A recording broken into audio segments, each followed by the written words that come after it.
Yes. Good afternoon, everybody. Welcome back to the live webinar of Early Childhood Association India.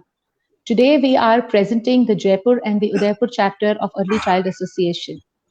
We have with us Mrs. Monita Bakshi, Director Seedling Group of Schools Jaipur and Udaipur. We have Mrs. Vadai Singh, Principal Maharaja Savai Bhavani Singh School, Jaipur. Preeti Sachdeva, Board of Directors, Vatsalya Legacy Educational Society, and a homepreneur.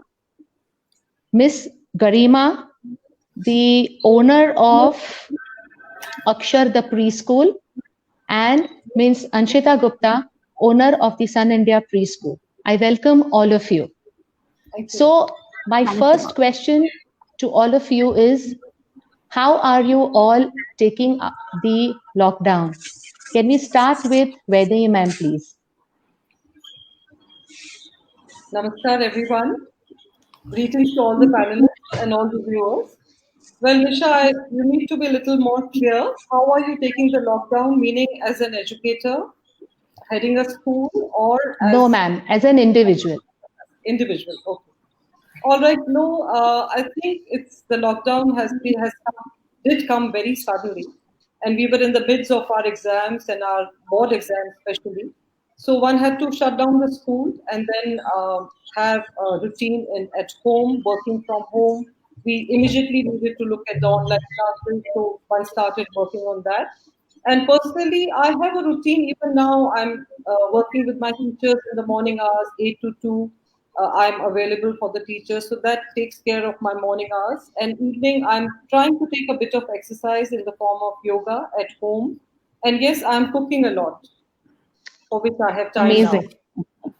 Yeah. Amazing. So, my first question is going to be to Anshita Gupta. And my question to you, ma'am, is how are you making sure that every parent that you are associated with is connected with you during this lockdown? Since we know that parents are the most important parameter when we talk about the education industry of any country. So, how are you making sure of this?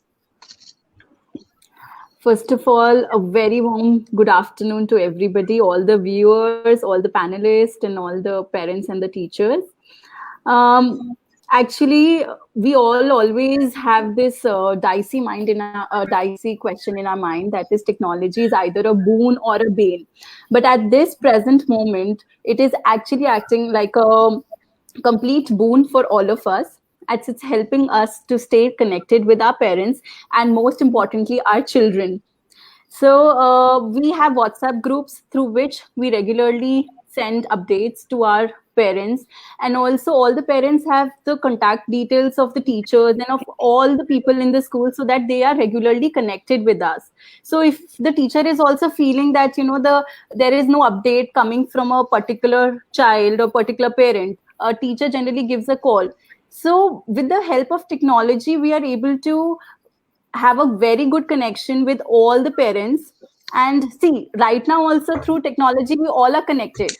We are live streaming some, and we are able to discuss on certain things which I think won't be possible if technology wasn't there.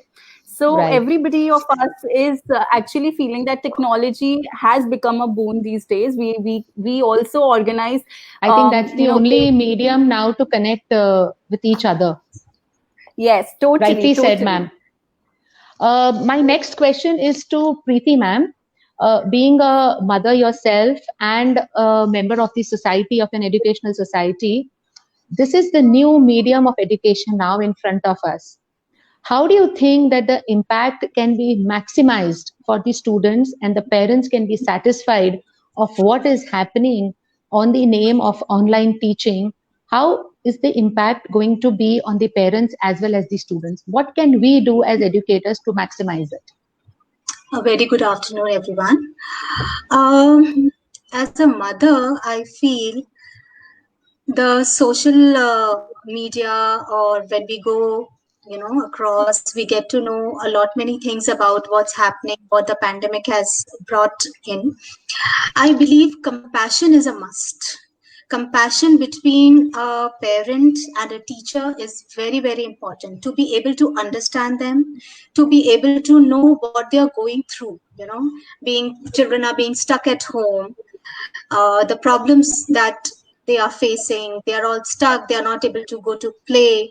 So most important thing is to have compassion towards each other, to understand them, to know their problems, to solve them, to be available to them at any hour, whether through group or individually. We need to connect to them on the basis of compassion. I very, very strongly believe in this, because sometimes, not all the parents are very techy. They're not able to express through online, and also on the groups. So individual connection is very, very important. And then what content you're working on, that is also very, That very, is him. yeah. So I want to ask to Vedi, ma'am. Ma'am, we are talking about the impact of online education to our students of all age groups, especially children above class 5 to class 12, because that is when parents also feel that education should be taken very, very seriously. So how can we ensure that in this new things around us, the impact, I'm sure the face-to-face teaching and the kind of classroom teaching, the impact may not be same. But how can we make sure the impact is at least similar when it comes to online teaching? Well, Nisha, online teaching got started suddenly, I would say. Most of the schools were new to it, but now I think it has streamlined, at least in our school. We are using a number of apps and having a classroom contact with the children. Teachers are talking to children, they are teaching through whiteboards. So all that is there. And I would like to feel that, yes, maybe around 50%, I won't say more than 50%, we are reaching out to the children. But at the same time, as you said, online teaching cannot take the place of classroom teaching. Classroom teaching is not only about the teacher. There are children asking questions, and children learn through that interaction also. So Right. that does happen in an online class also, but in a very limited way. So, as far as possible, we are trying to reach out to the children. We are sending them links. We are sending them, a lot of PDFs. We are having our face-to-face classroom teaching. We are sending them assessment sheets. So all that is happening, and we are happy that at least we are able to reach out in this manner. But of course, nobody and no online class can take place of the classroom, the real Exactly. class, because it's not only. I'm not looking only at the content here. I'm looking at a lot of other things that children learn when they are sitting in a classroom and they are facing the teacher. I agree with you, ma'am. Yeah. My next question is going to be with Bakshi, ma'am. Ma'am, there are a lot of continuation topics like the subjects that are being covered by Zoom classes and Google classes. What about the other things that we usually teach in schools, like sharing, happiness, joy, playing, emotional well-being, social well-being? When children are around each other, there's so much of social and emotional well-being that happens. So how can we ensure that in this new era that we are in, how do we ensure that even these things are covered for our students and our parents? Okay. So, Nisha, the thing is that whenever we teach these values, the values are not restricted to being applied only in schools. The values that we are teaching our children are to be used everywhere. So let's talk about something as simple as sharing. Sharing happens at home also. Gratitude happens at home also. So you're Certainly. sharing, let's say, your things, your toys with your sibling. You're thanking your mother for the lovely food that she's making, or you're thanking your father for providing everything. So it is not that, and there is a big difference between teaching and practicing. So I think this is a wonderful time to actually practice what has been taught and what is being now taught again through online or by the parents. So teaching is not restricted only in a classroom. Correct. Correct. So that way. Very well said, ma'am. Very well said. Thank you. Now I'm going to ask Garima. Garima, you are also a school owner, and you are dealing with the most important stage of school, that is the preschool. So, and many parents I have seen are apprehensive of the screen time that the children are having, even the younger ones, because of the online classes now. How are you ensuring that part? And also, I want to add up to this, that are you convinced of the kind of education that we are providing online to these little toddlers and preschoolers? So it's a two-in-one question. I want you to answer both of them. Okay, first, a very good afternoon to everybody. A good afternoon to Nisha. Nisha, when we also started, especially in the preschool, we were very apprehensive that, is this the right medium? Should we try it out or not? So how we started was maybe a story session to begin with, or a dance session to begin with. And we started it, say, on 31st March, just to give it a trial that how it works. And to my surprise, as if the children were always ready to take it that way, or as if the parents were waiting for something like this to come up. So that was such a positive encouragement which we got. And believe me, from 30th March to today, there is no looking back. It's, Excellent. as Vaidehi ma'am said, we are now streamlined ourselves. We have learned this new medium of teaching. And believe me, we are doing wonders. And the other thing which you asked me about, how to, think about the screen time and how to ensure that this medium maximize or outreaches everybody. So one thing which we have really thought about is the responsive screen time. Meaning when on YouTube, the child listens to any audio or watches a video, the child is only listening. Whereas when we do classroom teaching, we make sure that every child responds. Like if in my case, I do a storytelling, every line has an action to do. If I say there is an ant, there is one ant. So the child is supposed to show one finger and probably do an action also. So believe me, it is so engaging and it is so lovely. It is as good as, you in the classroom. I want to take the same question to Preeti and Vaidehi ma'am also, starting with Vaidehi ma'am. Ma'am, the older children, as and when they want, they will switch off the audio, switch off the video, and whether they are there in the class or not, most of the educators, teachers are feeling this, that they'll come into the class, but they'll switch off the audio and the video both.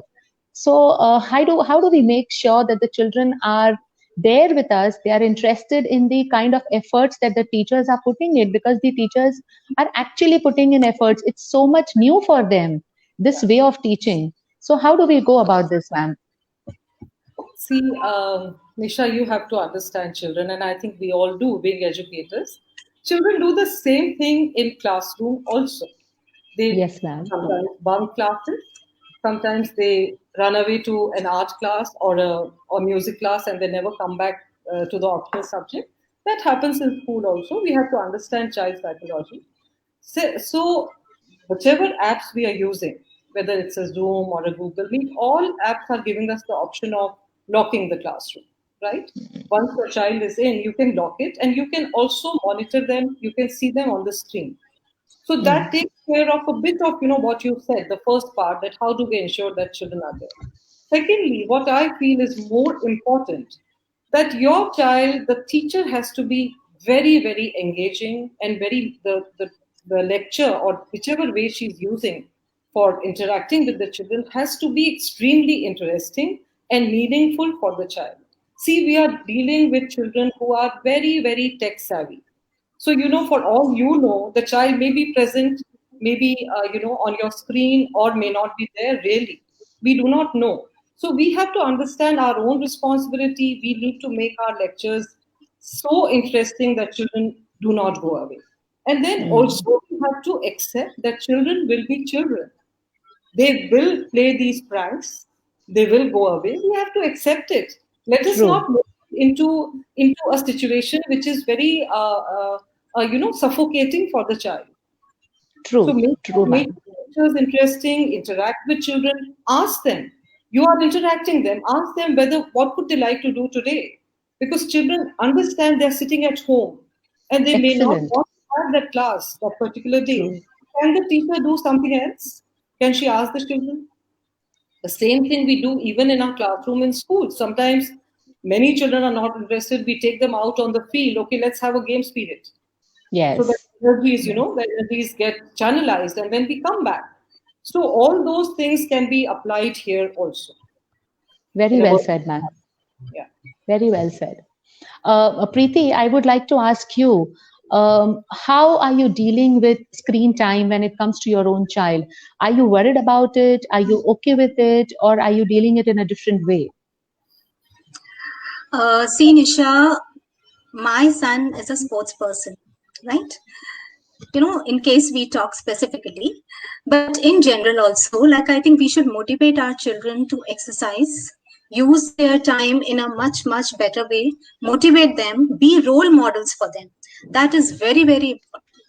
True. It is very important to set their routine. They cannot be sleeping till late. They cannot be, just loitering around here and there, spending a lot of time on screen, because otherwise also, like through these online classes, their eyes are getting strained. Yes. So we need to minimize the online screen time. It can only be done when we motivate them to do different things. Like they can work out, they can do some yoga, they can paint, but then you have to be a role model. This is a new lifestyle which is coming up. So as a parent, we need to be their, guides. We ourselves True. will have to change our way of living. Very true. Even parents will have to change their parenting style Yes, now. absolutely, absolutely. Yes. So my next question is to Bakshi ma'am. Bakshi ma'am, I was just communicating with some students day before yesterday, and while talking to them, they suddenly told me at around 3:15, ma'am, wait, we have to go. We have our online football class. So my question to you is, ma'am, how valid is this statement for you? I have my online football class. How valid is this to you? Why not, Nisha? All the schools are trying to conduct so many more classes apart from just the academic ones. So there are coaches who are working very hard also to teach them the nuances of playing a game. Now, let's say Okay. a football game, you cannot play, what would I call, on a ground right now. But definitely at home, you can learn, the nuances. How you Okay. should be passing the ball, or how you could be dribbling, let's say if it's a basketball. So those kind of things. So techniques can be taught that way, like we are Okay. teaching, I like when think we are Preeti taking. has something to say in this. Yeah. Yes, Preeti. Yeah, even my son is attending online tennis training, where he's taught about the strategies, tactics, and also shown a few important matches. Also, they are, discussing about different shots, how could Okay. these shots be reversed? So that plays a role Okay. because there are techniques involved. Yeah. Oh, amazing. Very nice. Yeah. My question is to Garima now. Garima, what is your advice to parents, especially the parents who are working, and now those who were there under lockdown and now they will be going back to work? So, what is your advice to them to balance their work and their home life now, because it is all going to be very different? What do you think there should be some steps or some learnings that the parents should keep with them now for a very long time? I don't know, Nisha, I have reinvented a parent for me at this time. For me, the parent, the kind of responses I'm getting, the kind of communication we are having, and the kind of involvement I am seeing for a parent. So this time, the parent has come up very differently to me. For me, P stands for primary primary positive partner. A stands for affectionate and assuring. R stands for reliable and responsible. E stands for engaging and enthusiastic. N stands for nurturing and nourishing. And T stands for trustworthy teammate.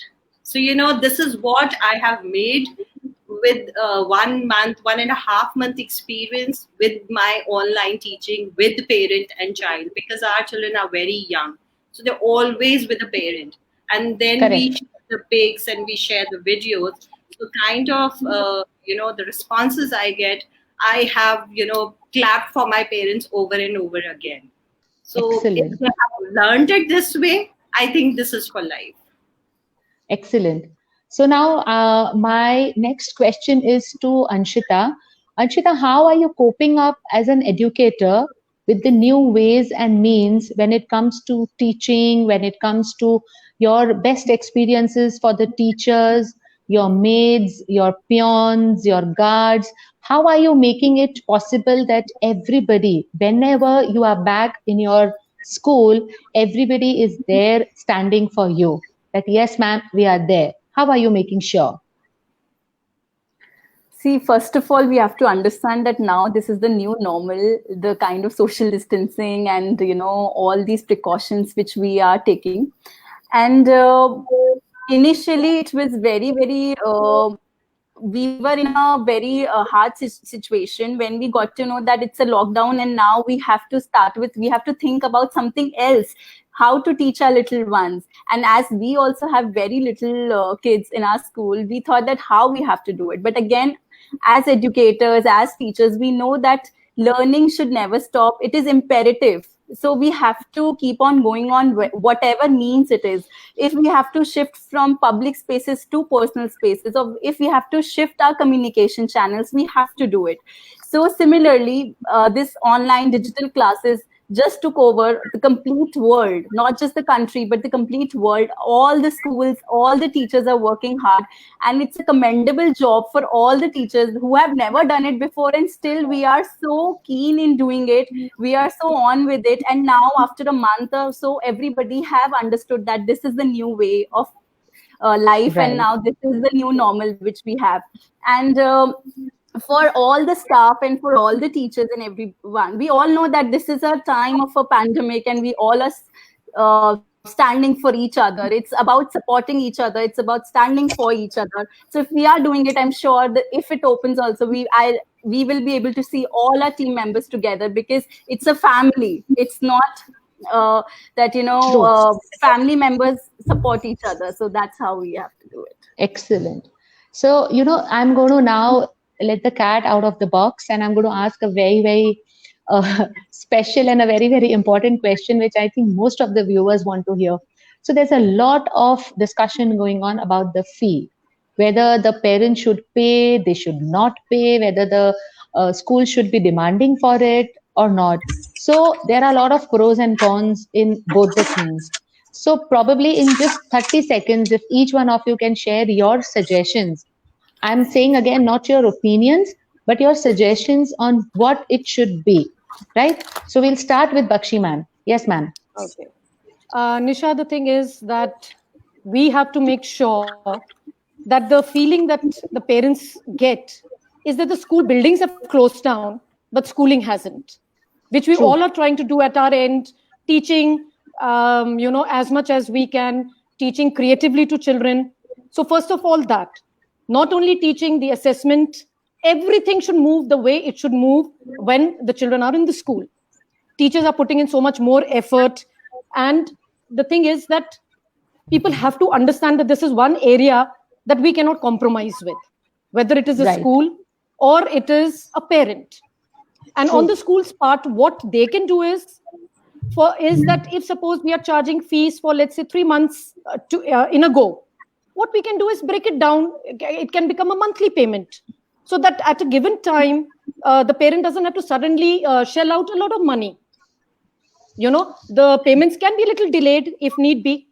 So this is how we can, tell our parents and reach them. Garima, what about you? Yeah, that's what I said. It can be deferred. It cannot be, out of the thing. Okay. So I will just repeat the question again, because Vedi ma'am has just joined in again. So ma'am, I've just let the cat out of the box, and we are talking about fee. There's so much discussion whether the parents should be paying or they shouldn't be paying. And I've just asked for suggestions and not opinions, because there are a lot of pros and cons about it. So Bakshi ma'am has told her suggestion. Garima has already. We come to Anshita now. Yes, Anshita.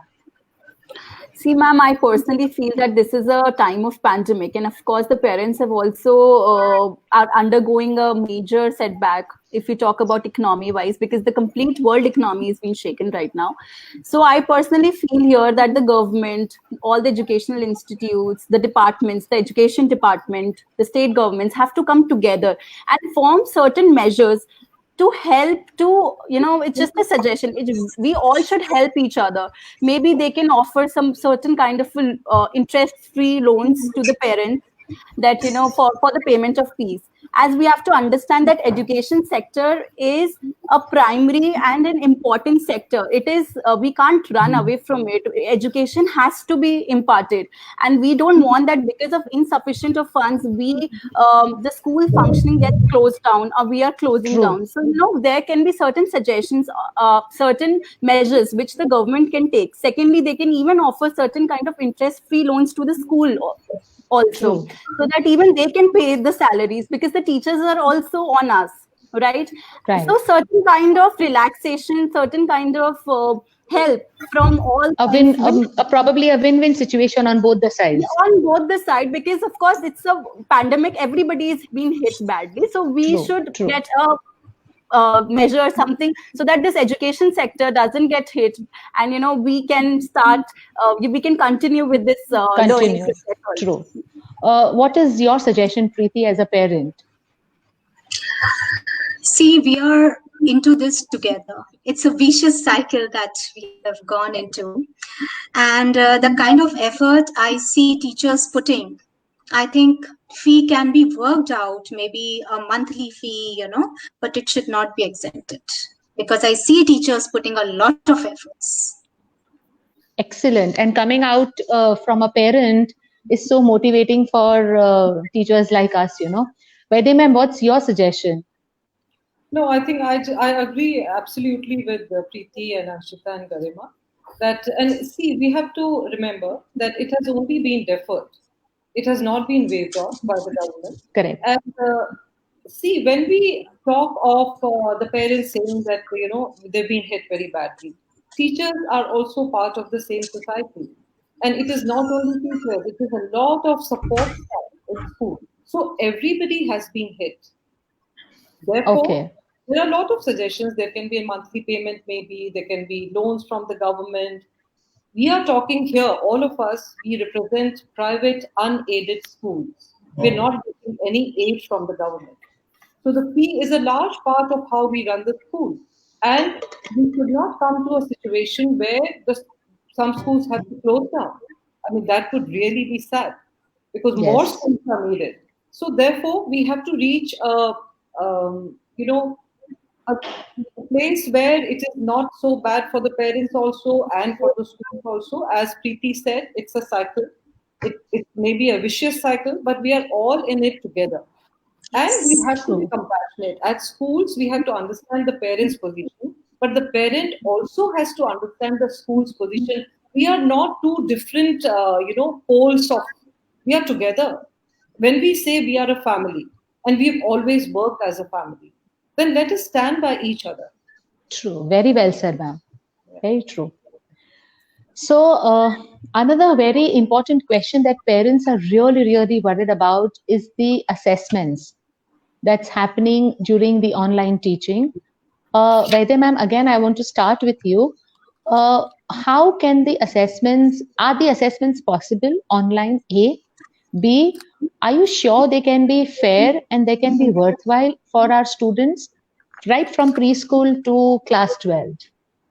See, I'll talk about preschool first, because we are talking about this. We are talking on this forum, early education. See, Nisha, I think all of us know that in a preschool, the assessment part is not really that important. What is important is the process. What is your child learning? Right. And that learning is documented, and it is being documented very well even now, because parents are in my school. parents are clicking videos of children, whatever learning material is going, how well the child is learning, and this video is posted back to the teacher, and the teacher is assessing the progress. And the teacher, the next worksheet that is Okay. going, the learning material is going according to the level of the children, that okay, children are learning better this way. They're learning better through an activity, or they're learning better through a story, or they're learning better through a worksheet, depending on the level, age level of the child. So that's already Okay. happening. And I've always been of the opinion that it is more important for children to learn the process, go through the process, rather than the end assessment. The end assessment becomes important maybe in higher classes, maybe, because we have that system of, examination and assessment and evaluation. But as a school, we've always believed in the process, and the process can be monitored very well. We can Okay. make the parents are already a partner in this for primary and pre-primary, and for higher level, of Okay. course, worksheets are going. Children are solving those worksheets, putting them back. Teachers are correcting. So that is already happening. But one needs to understand which level of children we are talking about, which level of children we are assessing, We are and assessing. is assessment really that important when children are going through so much right now? Is it not Right. important that we just teach them the skills to cope with this situation, rather than all the time wanting to assess how where is my child? What are we So assessing? true. What are we assessing? So true. Why is it so important right now? Why It is is it so important important? in a normal situation, but right now I don't think. I think what is important is that we keep the children engaged. We talk to them. We give them a lot of life skill classes so that they cope. They're already coping with a lot. So let's not True. make assessment so important. That's True. one. So I would just twist a little bit for Garima and ask her, Garima, is it really important, these kind of assessments or any kind of assessment for preschoolers and toddlers? Do we really like to need to assess them? Whether ma'am said it all, we are working with early years, so where we are Right. even understanding how the child learns and where the child begins to learn. So how can you assess that learning mode of a child? You have to make the child an independent, and everybody has its own way of learning, its True. own style of learning. We are definitely not working on robots. We are working Correct. with humans. So how can True. you say this is the only way to do a certain thing? When even we give a drawing, so your son can be Everybody different makes it, yeah, from my in a son. different way. Yeah, so that's how you look at, and that's your perspective. So assessment at this age, at these earlier, is of no question. No It is question. guidance and the nurturing which needs. And I think rather than assessment, the appreciation, which True. is the key right now. That if Very you true. say wow to the child has won. The child, you give a Yes. star, you say a wow, you say wow, this looks beautiful, and Very look at true. the smile on the face of the child. The child is already a winner and is ready to go forth. So it is to prepare your child to go forth and make your child an independent learner. That Very matters. true. Very true. So again, I want to twist a little bit and ask to Bakshi ma'am, human emotions are at its peak now after being in the house for about 46 days to 50 days on an average. So do you think, ma'am, teachers can be a little biased when it comes to teaching from home? Can they be a little biased when assessing the children from home? Can they be a little more casual when it comes to doing everything related to schooling from home? What is your opinion on that? Nisha, I feel, first of all, there is no reason for a teacher to be biased to begin with, And secondly, she would be even more alert, I feel, when she's doing an online class, because she knows that she's also being seen by other parents. That she possibly could be seen, especially at the pre-primary level. A True, child true. cannot, operate these computers and phones on his own or on their own. So the parent has Correct. to be there with them. So whatever she's doing, whatever she's teaching, she is being seen, she is being heard by them. So no Right. way can she take it very easy. The poor thing is always in the limelight. You see? Exactly. So, You very well put it I up, don't, ma'am. yeah. So I really don't think she can take it very easy. And I see no reason why anyone would be biased or why anyone would want to be biased. True, true. I don't see any reason. Preeti, I would like you to add in this. Do you see any kind of change in the kind of the regular teaching and online teaching when it comes to your child? You feel that he is more connected, or he's a little disconnected, or you feel he's more encouraged to do things? What are the 2, 3 good things that you have observed? We'll only talk about good things because this is the new normal for us now. Yeah, Right? So yeah, what are the 2, absolutely. 3 good things that you have observed when it comes to online teaching from regular teaching? See, Nisha, when it comes to online teaching, my son is able to spare some more time for his, fitness and other things since he's a sports person. This is one thing. Second thing is he is adapting to this new normal. Though it depends from child to child, but in case I talk of only positive, positive learning from the online trainings, that he's becoming very, very regular with this now. This is one thing. Third Okay. thing is the teacher and child interaction has also improved because he can go on the private chat, can ask his questions in a much more comfortable way, because sometimes what Okay. happens is few children are not able to ask questions openly in a classroom. Openly. So Right.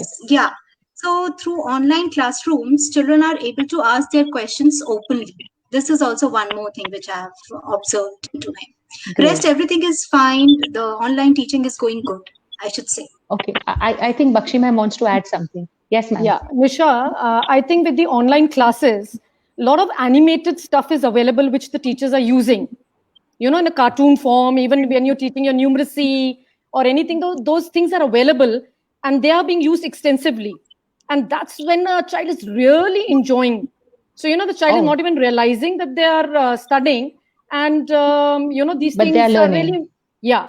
And especially in the higher classes also, a lot of feedback has come from teachers that, children are more focused because the other students are not sitting around and a lot of musty is not happening. So they're more focused and the lessons go much faster. Oh, amazing. Yeah. So since it's time to wind up, I want to put up the last question to all of you. When do you think the school should open, and why do you think that the school should open? Again, I'm repeating my question. When do you think that the school should open, and why do you think that the school should open, like the regular schools? So we'll start with Vedi, ma'am. Well, Nisha, I think I would like to take the second part of the question first. Why should the schools reopen? And it is not only because of teaching. We are doing a pretty good job with our online teaching. Schools should reopen because children need to be together. Children need to be with each other. Children need to play. Children need to be in a classroom meeting their friends, their teachers, their helpers. So it is extremely important that schools reopen. And I would again like to add to it, although you've not asked me how, instead of when, because when will depend on how it pans out, how this virus and this whole pandemic pans out. So it's very difficult to answer when. But how to open the school, I think we can look at that. And we can, here, maybe we can use technology, which we're using only for teaching right now. Maybe I would look forward to those gadgets which helps me to screen everybody who comes to school, whether it's a teacher or a helper or my child who comes to school, and screen the child, maybe sanitize my room, the classroom, maybe screen the bags and bottles and whatever is coming from outside, maybe provide safety and a sanitized, although it's a word which I really don't want to use, but an environment where the child is safe. But schools have to be open because it's a very unnatural situation right now. Whatever we may say for online classes that, they've been a huge success and we are reaching out to the children, yes, but in a very artificial manner. We are all social beings and our children especially need to be in school. Schools do not only teach, just the content or the course books. There's so much else that happens in a school. So schools need to reopen. we need to look at how to reopen the schools, and there can be a whole protocol, which all of us are working on those protocols. And when is a very difficult question, Disha, because from place to place it depends. Maybe Jaipur is a red zone today; it may become a green zone tomorrow, or sooner than expected. Soon, yes. So we can reopen. So it all depends on how this disease is, panning out. So that's a difficult. Anybody else who wants to add something to this, to the same question? Anshita? Yeah. Yes, Anshita. I will say this, that I totally agree with Vedi ma'am over here, that actually there's a lot more what happens in a school. It is not just teaching. In a school, there's a lot of things, a lot of habits, emotions which a child goes under, and of course, the child needs an interaction with the physical world. And here we are teaching everything digitally. But if we talk about sensory development also, how till the time that the child will not touch or feel, how will the child learn the real way, the real without a physical contact? So, of course, totally agree with Vedi ma'am about that. A lot happens at it. Wonderful. So that gets us to the end of the show. And with that, I want to thank you, all of you, for being a part of this wonderful show. And recently, I attended this show with Ms. Kiran Bedi, and she's taught me how to give a virtual hug, a warm hug to all of you. So this is my virtual warm hug to all of you. Thank you so much. From my side to all of you. Thank you, everyone. Thank you so much. Thank you. See you all. See you all soon. Stay safe. Bye. Bye. All right. Bye bye. Thank you. Bye.